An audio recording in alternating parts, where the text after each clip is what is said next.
অনেকেই ভাবে বিটিএস মানে হয়তো কিছু পাগল ভক্তের পাগলামি, কিন্তু যে বুকে একবারই বেগুনি রঙের ছোঁয়া লেগেছে সে জানে এই 7টি ছেলে শুধু কোনো গায়ক নয়, তারা বিষণ্ণতায় ভোগা হাজারো তরুণীর বেঁচে থাকার শেষ আশা।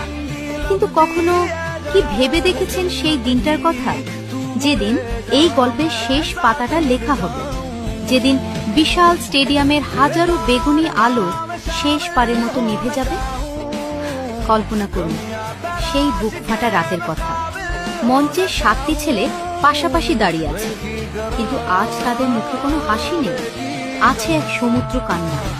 দল নেতা আর এম মাইক হাতে নিয়ে কাঁপা কাঁপা গলায় হয়তো বলবে, উই আর বিটিএস, এটাই আমাদের শেষ বিদায়।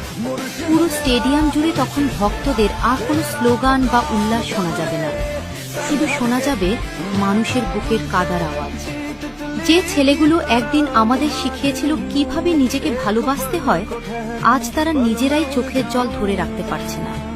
সুগার বোবা কান্না আর জিমিনের ভাঙা গলা সেদিন প্রমাণ করবে এই বিদায় কতটা যন্ত্রণার। তারা শেষবারের মতো মাথা নত করবে, হাতের মাইকগুলো চিরতরে নামিয়ে রাখা হবে, মঞ্চের শেষ আলোটুকুও নিভে যাবে।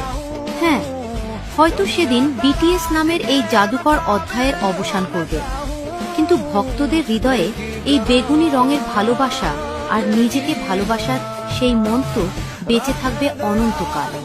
কারণ কিংবদন্তিদের কখনো মৃত্যু হয় না।